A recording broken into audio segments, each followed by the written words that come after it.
വനിതാ സംവരണ ബില്ല് ഇവിടുത്തെ സ്ത്രീകളെ ഉദ്ധരിക്കാനായിട്ട് കൊണ്ടുവന്നാണെന്നാണ് നിങ്ങൾ വിചാരിക്കുന്നത്?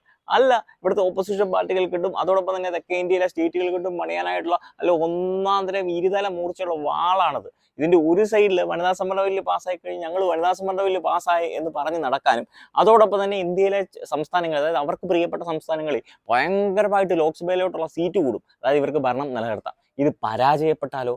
ഓപ്പോസിഷൻ പാർട്ടികളും കോൺഗ്രസും എല്ലാം കൂടി ഇതങ്ങ് പരാജയപ്പെടുത്തിയേ. അതുകൊണ്ടാണ് ഇത് പാസ്സാകാഞ്ഞത്. കോൺഗ്രസ് സ്ത്രീകൾക്ക് എതിരാണെന്ന് പറഞ്ഞു നടക്കാം. സത്യത്തിൽ ഇവിടുത്തെ കോൺഗ്രസ് നേതാക്കന്മാരുണ്ടല്ലോ, ഇവന്മാരൊക്കെ തമ്മിൽ തെല്ലുന്ന സമയത്തും മുഖ്യമന്ത്രി സ്ഥാനത്തിന് വേണ്ടി അടി ഉണ്ടാക്കുന്ന സമയത്തും ഈ രാജ്യമെമ്പാട് കൂടി നടന്ന് ഇത് വിശദീകരിച്ചു കൊടുക്കണം. കാരണം അമിത്ഷാ എന്ന് പറയുന്ന കാഞ്ഞ ബുദ്ധിയുള്ള, ഈ പ്രിയങ്ക ഗാന്ധി പറഞ്ഞ പോലെ ചാണക്യനുണ്ടാക്കി ചാണക്യൻ എഴുന്നേറ്റ് വന്ന് കൈ കൂപ്പെന്ന് പറഞ്ഞ പോലത്തെ മനുഷ്യൻ ഓപ്പോസിഷൻ പാർട്ടികൾക്ക് കൊടുത്ത 1-ാം നമ്പർ പണിയായിരുന്നത്. ഇത് പാസ്സായിരുന്നു എന്താവുമായിരുന്നു? കേരളത്തിൽ ഒരു 10 സീറ്റ് കൂടുമായിരുന്നു. യു പിയിൽ എത്ര സീറ്റ് കൂടിയേനെ? 50 സീറ്റ് കൂടിയേനെ.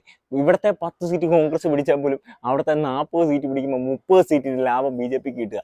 അതേപോലെ തന്നെ ഇങ്ങനെ സീറ്റ് കൂടുന്ന സമയത്തുണ്ടല്ലോ, എവിടെയൊക്കെയാണ് സീറ്റ് കൂടുന്നത്? മധ്യപ്രദേശിൽ സീറ്റ് കൂടും, രാജസ്ഥാനിൽ സീറ്റ് കൂടും, ഉത്തർപ്രദേശിൽ സീറ്റ് കൂടും, ഇവിടെയെല്ലാം വലിയ തോതി സീറ്റ് കൂടും. അതേസമയം ഇങ്ങേ സൈഡിൽ തെക്കേ ഇന്ത്യയിൽ സീറ്റ് കുറയും. അതായത് തെക്കേ ഇന്ത്യയും വടക്കേ ഇന്ത്യയും തമ്മിലുള്ള ഒരു ആനുപാതിക വ്യത്യാസം എന്ന് പറയുന്ന സാധനം ഭയങ്കരമായിട്ട് കൂടും. തെക്കേ ഇന്ത്യക്കാർക്ക് പാർലമെന്റിൽ ചെന്ന് കഴിഞ്ഞാൽ സൗണ്ട് ഇല്ലാത്ത സാഹചര്യത്തിലേക്ക് കാര്യങ്ങൾ പോകുന്ന അവസ്ഥ ഉണ്ടാവും. ഇതാണ് അവർ ലക്ഷ്യം വെച്ച പരിപാടി. ഇത് പാസ്സായി ഇനിയിപ്പോൾ അവരെന്താ പറഞ്ഞു നടക്കാൻ പോകുന്നത്? കോൺഗ്രസ് പരാജയപ്പെടുത്തിയെന്ന് പറയും. ഇന്ന് സോഷ്യൽ മീഡിയ പറയും, നാളെ ഫേസ്ബുക്ക് വാട്സാപ്പിലൊക്കെ പറയും, നാളെ കഴിഞ്ഞ് ഇത് പുസ്തകത്തിൽ വരും, അത് കഴിഞ്ഞ് എവിടെ വരും?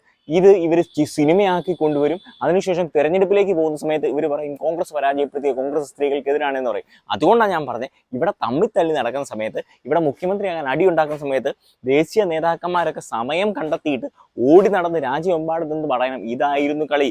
ഇന്ത്യൻ ജനാധിപത്യത്തെയും ഇന്ത്യയുടെ ആ ഫെഡറൽ മനോഭാവത്തെയും ഇന്ത്യയുടെ യൂണിറ്റിയും ഡൈവേഴ്സിറ്റി എന്ന് പറയുന്ന കോൺസെപ്റ്റിനെയൊക്കെ അടിച്ച് ദൂരെ കളയാനായിട്ടുള്ള തന്ത്രമായിരുന്നു. അത് ജനങ്ങളെ പറഞ്ഞ് മനസ്സിലാക്കണം. എന്തുകൊണ്ട് ഇത് ഫെയിലായിപ്പോയി, എന്തുകൊണ്ട് ഈ ബിൽ പാസ്സായില്ല, എന്തുകൊണ്ട് ഞങ്ങൾ എതിർത്തു എന്ന് പറഞ്ഞു നടക്കണം.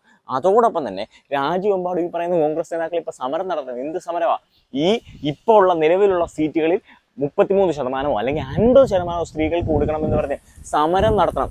ഇവിടെ ഈ ഡയലോഗ് അടിച്ചുകൊണ്ടിരിക്കുന്ന സമയത്തുണ്ടല്ലോ, ഇവിടെ മുഖ്യമന്ത്രി ആകാനായിട്ട് അങ്ങോട്ടും ഇങ്ങോട്ടും അടിയുണ്ടാക്കുന്ന സമയത്തുണ്ടല്ലോ, ഇത് ചെയ്തില്ല എങ്കിൽ ഇത് ഭയങ്കര ബൂമറാങ്ങായിട്ട് തിരിച്ചു കിട്ടും. ഇവിടുത്തെ ആളുകൾക്ക്, ജനങ്ങൾക്ക്, കേരളത്തിലെ ജനങ്ങൾ കുറച്ച് അത്യാവശ്യം വായിക്കുകയും സോഷ്യൽ മീഡിയ ഉപയോഗിക്കുന്നതുകൊണ്ടൊക്കെ കുറേ പേർക്കൊക്കെ അറിയായിരിക്കും. ബാക്കിയുള്ളവർക്ക് ഈ സംഭവം എന്താണെന്ന് പറഞ്ഞോ?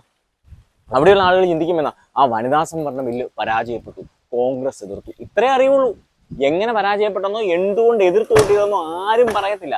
അപ്പം പറഞ്ഞ് മനസ്സിലാക്കി കൊടുക്കാനുള്ള സാമാന്യ മര്യാദ കാണിക്കാം.